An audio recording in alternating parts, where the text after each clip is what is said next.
Hello दोस्तों, आज अपने इस 31वें ऑनलाइन वीडियो के माध्यम से हम सभी लोग डायरेक्ट और इनडायरेक्ट स्पीच के इंपेरेटिव सेंटेंसेस को कन्वर्ट करना सीखेंगे। दोस्तों, इंपेरेटिव सेंटेंसेस वो सेंटेंसेस होते हैं जिनमें हमें किसी भी तरह का ऑर्डर, किसी भी तरह की रिक्वेस्ट, किसी भी तरह की कमांड किसी दूसरे से रिसीव करनी होती है। आपने अक्सर देखा होगा, जब भी कोई बड़े हमसे कुछ काम करने के लिए कहते हैं तो वो कोई कमांड, ऑर्डर या रिक्वेस्ट की टोन में होता है। उसी तरह हम भी जब किसी से कुछ काम करने के लिए कहते हैं तो हम इसी टोन का यूज अपने सेंटेंसेस को करने के लिए, बोलने के लिए करते हैं। तो दोस्तों, जैसा कि आप बोर्ड पर देख सकते हैं, मैंने यहां पर इंपेरेटिव सेंटेंसेस लिखा है। सबसे पहले हम देखते हैं कि इंपेरेटिव सेंटेंसेस की कैटेगरी में किस तरह के सेंटेंसेस आएंगे। दोस्तों, आपने अक्सर सुना होगा, अगर हम इस तरह से किसी को बोल दें, डोंट स्पीक लाउडली, दोस्तों ये कमांड है, हमसे ये कहा जा रहा है कि तेज आवाज में बात मत करिए। दूसरी चीज, स्टैंड स्ट्रेट, इसमें हमसे कहा गया कि आप सीधे खड़े होइए। दोस्तों, ये वो कमांड होती है जिसमें हमें किसी भी तरह के डायरेक्ट नाउन या प्रोनाउन की जरूरत नहीं होती है। इसमें हो सकता है हमें डायरेक्ट ऑब्जेक्ट भी कहकर, बोलकर ना बताया जाए। आपने अक्सर देखा होगा, जब कभी भी हम किसी रूम में एक भीड़ के तौर पर बैठे होते हैं, हम 10, 12, 15 लोग रिश्तेदारी में जाते हैं या किसी शादी समारोह में जाते हैं, तो हम अक्सर वहां एक साथ ग्रुप में बैठ जाते हैं। तब भी कोई घर का बड़ा हमसे किसी काम को करने के लिए कहता है तो वो सिंपल इतना कहता है, जरा दरवाजा बंद कर दो। जरा दरवाजा बंद कर दो में उस बड़े बुजुर्ग ने किसी का नाम नहीं लिया। हम में से जो दरवाजे के सबसे पास होता है, या तो वो दरवाजा बंद कर देता है, या तो फिर जिसने उस बुजुर्ग की आवाज सबसे पहले सुनी वो दरवाजा बंद कर देता है। उसी तरह जब स्कूल्स में असेंबली होते समय हमारे फिजिकल ट्रेनर्स जो होते हैं, जो पीटीआई होते हैं, वो अक्सर बोलते हैं stand straight, don't look here and there. इस तरह के सेंटेंसेस जब वहां पर बोले जाते हैं तो ये सेंटेंसेस किसी को देखकर, पर्टिकुलर किसी एक इंसान के लिए नहीं बोले जाते। ये कमांड होती है। उस कमांड को उन सभी को फॉलो करना होता है जिनके कानों में इस कमांड की आवाज जाती है। तो जैसा कि आप देख सकते हैं, मैंने यहां पे कुछ लिख भी दिए। अब मैं एक और लिख देता हूं जो मैंने अभी बोला, don't look here and there. इसका मतलब इधर उधर मत देखो। ये हमने यहां लिख दिया। आप और भी किसी तरह के सेंटेंसेस अगर चाहें तो वो यहां पर लिख सकते हैं। दोस्तों, इनमें सभी में आप देखेंगे कि कहीं पे भी किसी नाउन या प्रोनाउन का यूज नहीं किया जा रहा है। ये वो सेंटेंसेस है जिसमें डायरेक्ट कमांड दे दी जा रही है और हमें उसको फॉलो करना है। दोस्तों, ऐसे सेंटेंसेस को डायरेक्ट स्पीच में हम इस तरह से लिखते हैं, the teacher said, comma, inverted commas begin, stand straight. मान लीजिए मैंने सेकंड वाला एग्जांपल यहां पर ले लिया, ये हमने यहां पर लिख दिया, the teacher said stand straight. इसका मतलब टीचर ने कहा सीधे खड़े हो जाओ। दोस्तों, जब हमें ये सेंटेंस मिलता है, अब हमें सबसे पहले ये देखना है कि हमें इससे डायरेक्ट और इनडायरेक्ट स्पीच में चेंज करने के लिए क्या रूल्स को, क्या रेगुलेशंस को फॉलो करना है। तो दोस्तों, ऐसे केसेस में हम कुछ वर्ड यूज करते हैं, जैसे ऑर्डर्ड, जैसे कमांडेड, जैसे रिक्वेस्टेड, जैसे सजेस्टेड, एक्सेट्रा एक्सेट्रा। दोस्तों, अब हमारे पास ये जो वर्ड्स हमने यहां कुछ लिखे हैं, ये सारे के सारे सब्स्टिट्यूट करेंगे सेड या सेड टू को। दोस्तों, आपको एक चीज और ध्यान रखनी है, ये मैंने आपको शायद इंटरोगेटिव सेंटेंसेस करते समय भी बताई थी। दोस्तों, हमारे जो सिंपल सेंटेंसेस होते हैं, जब हम उन्हें डायरेक्ट से इनडायरेक्ट स्पीच में चेंज करते हैं, तो उस समय अगर हमारे पास कोई ऑब्जेक्ट नहीं भी होता है तो हम एक ऑब्जेक्ट अपने हिसाब से मन में मान करके सेंटेंस को चेंज कर देते हैं। पर इंटरोगेटिव सेंटेंसेस और इंपेरेटिव सेंटेंसेस में हमें यह ध्यान रखना है कि अगर हमें इन सेंटेंसेस में ऑब्जेक्ट की सप्लाई नहीं की गई है तो ऐसे सेंटेंसेस को डायरेक्ट से इनडायरेक्ट में कन्वर्ट करने से पहले हम हमेशा एक ऑब्जेक्ट वहां पर लिखेंगे। ये ध्यान रखिएगा दोस्तों, सिंपल सेंटेंसेस में खाली हम ऑब्जेक्ट को इमेजिन करके अपना सेंटेंस पूरा कर देते थे, बट इंटरोगेटिव सेंटेंसेस और इंपेरेटिव सेंटेंसेस में हमें यहां पर ऑब्जेक्ट सप्लाई करना पड़ेगा। वो कैसा करना पड़ेगा दोस्तों, मैं यहां आपको लिख के दे रहा हूं। जैसे आपने देखा, आपने द टीचर यानी कि सब्जेक्ट तो एज इट इज लिख दिया, आपको पता है ये वर्ब है, आपको पता है दोस्तों the teacher said stand straight, सीधे खड़े हो जाओ। इसका मतलब या तो टीचर कमांड दे रहा है या हमें ऑर्डर कर रहा है। मान लीजिए हमने माना कि हमारा टीचर हमें ऑर्डर कर रहा है, तो मुझे यहां पे ऑर्डर लिखना है, द टीचर ऑर्डर्ड।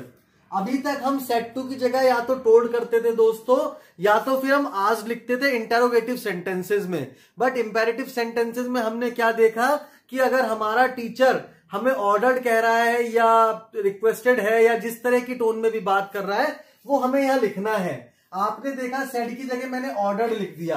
अब मैंने आपसे अभी कहा था कि अगर यहां पर ऑब्जेक्ट नहीं है, जैसे कि यहां पर ऑब्जेक्ट नहीं है, तो आप अपने आप लगा दीजिएगा। The teacher ordered his students, यहां लिखा हमने ये। दोस्तों ये हो गया रिपोर्टिंग वर्ब को चेंज करना, जिसमें हमने क्या करा, सेड टू की जगह ऑर्डर्ड लिख दिया और एक ऑब्जेक्ट हमें अपनी तरफ से लगाना था, तो टीचर के लिए मैंने हिज स्टूडेंट्स लगा दिया। आप कुछ भी लिख सकते थे, the teacher ordered him, the teacher ordered her, the teacher ordered me, the teacher ordered you, the teacher ordered us, the teacher ordered them, या the teacher ordered Ram, Shyam, Sita, Gita, Mohan. जो आप लिखना चाहे वो आप लिख दें। वैसे तो आपको पता है दोस्तों, कॉम्पिटिटिव एग्जाम्स में हमारे पास 4 ऑप्शन होते हैं। उन चारों ऑप्शंस में से जो सबसे करीब का ऑप्शन होता है हमें उसे मार्क करना होता है। पर आपने जब इस तरह के सेंटेंसेस वहां पर करने हैं तो ये दिमाग लगा के जरूर देखना है कि जो 4 ऑप्शन दिए गए हैं उनमें सबसे अच्छा ऑब्जेक्ट कौन सा सप्लाई किया जा रहा है, या किस ऑब्जेक्ट के हिसाब से हमारी रिपोर्टेड स्पीच को किस तरह से चेंज किया जा रहा है। तो जैसे ही आपने यहां पर देखा कि यहां पर कोई ऑब्जेक्ट नहीं था, मैंने यहां पर हिज स्टूडेंट्स लिख दिया। दोस्तों यहां पर हमारा काम बहुत आसान है। कैसे आसान है, यहां पर सिर्फ आपको एक TO2 वर्ड इंट्रोड्यूस करना है। रिपोर्टिंग वर्ब खत्म होते ही TO वर्ड अपने आप लिख दीजिएगा और जो पीछे लिखा है वो एज इट इज उतार दीजिए। ये बन गया दोस्तों।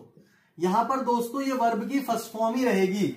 आप देखिए, ये वर्ब की फर्स्ट फॉर्म, यहां पर वर्ब की फर्स्ट फॉर्म, यहां पर वर्ब की फर्स्ट फॉर्म, यहां पर वर्ब की फर्स्ट फॉर्म। इन सेंटेंसेस में आपको हमेशा रिपोर्टेड स्पीच में वर्ब की फर्स्ट फॉर्म ही मिलेगी, या तो डू के साथ लगी हुई या बिना डू के साथ लगी हुई। इन सभी केसेस में आपको ध्यान रखना है। दोस्तों यहां पर 2 कैटेगरी में सेंटेंसेस हैं। जिन पे मैंने टिक करा है ये नेगेटिव है और जिनमें मैंने क्रॉस करा है वो पॉजिटिव सेंटेंस है। ये नेगेटिव इसलिए है क्योंकि इसमें डू नॉट लगा हुआ है, ये पॉजिटिव इसलिए है क्योंकि इनमें नॉट का यूज नहीं हुआ है। तो ऐसे केस में हम क्या करेंगे दोस्तों, हमें ये याद रखना है, हमें ये समझ के चलना है कि जो सेंटेंस पॉजिटिव होंगे उनसे पहले सिर्फ टू लगा देना है। सिर्फ रिपोर्टिंग वर्ब के खत्म होते ही जैसे ही आप टू की सप्लाई कर देते हैं, आपकी रिपोर्टिंग वर्ब कंप्लीट हो जाती है और रिपोर्टेड स्पीच शुरू हो जाती है। दोस्तों दूसरा वाला देख लेते हैं, ये वाला। He said to me, comma inverted commas begin, keep quiet. दोस्तों आपने फिर पहले जैसे ही करना है, ही ऑर्डर्ड मी, ये सेड टू की जगह हमने दोस्तों ऑर्डर लिख दिया और जो ऑब्जेक्ट था मी वो यहां पर मी ही लिखा। अगर ऑब्जेक्ट नहीं होता तो हम अपनी तरफ से कुछ ऑब्जेक्ट लगा देते, अगर हमें ऑब्जेक्ट मिला हुआ है तो फिर हमें ऑब्जेक्ट से छेड़खानी नहीं करनी है। उसके बाद हमने रिपोर्टेड स्पीच में देखा कि ये जो रिपोर्टेड स्पीच में सेंटेंसेस है वो इंपेरेटिव है, इंपेरेटिव में भी पॉजिटिव है। पॉजिटिव है तो सिर्फ टू यहां पर लगाइए और पीछे का एज इट इज उतार दीजिए। ये आपका सेंटेंस का कन्वर्जन हो गया इन्वर्टेड सेंटेंसेस का, जिसमें आपने उनको डायरेक्ट से इनडायरेक्ट स्पीच में कन्वर्ट कर दिया। दोस्तों अब हम दूसरा सेंटेंस देखते हैं, नेगेटिव वाला। इसमें क्या देखेंगे, she said to him, comma inverted commas begin, don't speak loudly. ये मैंने यहां लिख दिया दोस्तों। इसके बाद मैं क्या करूंगा दोस्तों, शी रिक्वेस्टेड कर देते हैं। चलिए, वैसे तो रिक्वेस्टेड वर्ड प्लीज या कुछ ऐसे शब्द से आना चाहिए। अगर यहां लिखा होता प्लीज डोंट स्पीक लाउडली तो आप रिक्वेस्टेड लिख देते, पर अगर आप वैसे भी लिख देते हो तो कभी गलत नहीं होगा। शी रिक्वेस्टेड हिम दोस्तों ये हमने सेट टू का यहाँ रिक्वेस्टेड कर दिया। अगर आप चाहते तो इसको ऑर्डर्ड भी कर सकते थे, सजेस्टेड भी कर सकते थे, कमांडेड भी कर सकते थे, आस्क्ड भी कर सकते थे। यहाँ आस्क्ड का मतलब हो जाता उसने उससे कहा, वहां पर पूछने से उसका मतलब होता था। तो ये करने के बाद दोस्तों आपकी नजर पड़ी कि यहाँ पर तो डोंट लगा हुआ है, तो जहां पर डोंट लगा होगा दोस्तों वहां पर खाली टू मत लगाइएगा, वहां नॉट टू लगाइएगा। ये हमने नॉट टू लगा दिया। She requested him not to, और पीछे का एज इट इज उतार दीजिए। दोस्तों ये सेंटेंस बना, she requested him not to speak loudly. Not to इसलिए आ गया क्योंकि यहाँ पे डू नॉट लगा था, तो यहाँ पे नॉट ऐसे का ऐसे रख के फिर टू और फिर वर्ब की फर्स्ट फॉर्म और आपने लाउडली एज इट इज लिख दिया। यहां पर नॉट इसलिए नहीं लगा क्योंकि ये सेंटेंसेस पॉजिटिव थे। यहां पर नॉट इसलिए लगा क्योंकि यहां पर ऑलरेडी डू नॉट लगा हुआ था। अगर मैं आपको लास्ट वाली बात करूं, don't look here and there, तो कैसे आ जाएगा दोस्तों? The PTI commanded the students, ये तो हम कर सकते हैं ना ओरली। वैसे तो होता the PTI said to the students, comma inverted commas begin, don't look here and there. पर अगर हम इसको सामने से ऐसे ही कर देते हैं तो ये कैसे बनेगा? The PTI commanded his students, या तो फिर her students. The PTI commanded his students या हर स्टूडेंट्स, जो आप चाहो, जैसा आप चाहो। The PTI commanded his students. अब यहां पे डोंट लगा हुआ है दोस्तों, तो ऐसे में आप क्या करेंगे? डोंट वाले में नॉट टू पहले लगाते हैं, नॉट टू लगाने के बाद डू नॉट हटा देते हैं। The PTI commanded his students या her students not to look here and there. यहां पर डू नॉट वालों में नॉट टू लगा करके वर्ब की फर्स्ट फॉर्म से sentence as it is copy कर दीजिएगा। दोस्तों 99.9% सेंटेंसेस इसी तरह से आते हैं।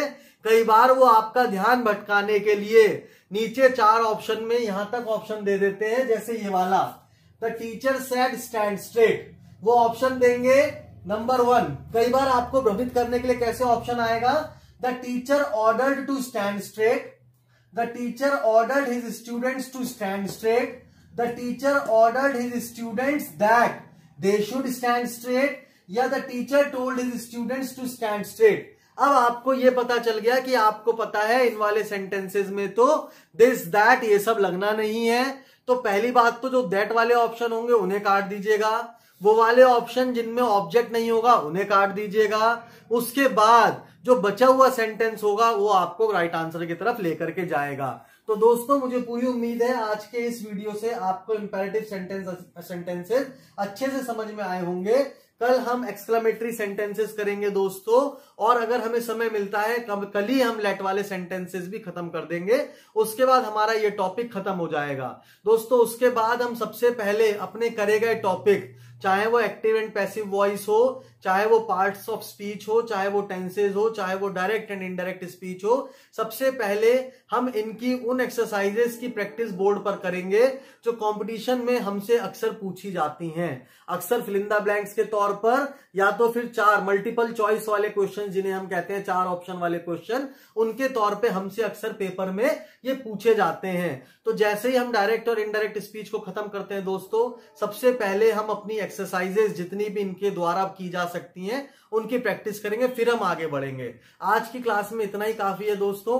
आप सब लोग इन सेंटेंसेस की प्रैक्टिस कंटिन्यूअसली करते रहिएगा। जो भी आपकी प्रॉब्लम्स हो, क्वेरीज हो, उन्हें व्हाट्सएप के माध्यम से या कमेंट बॉक्स के माध्यम से मुझ तक पहुंचाते रहिएगा। धन्यवाद दोस्तों, गुड नाइट, थैंक यू।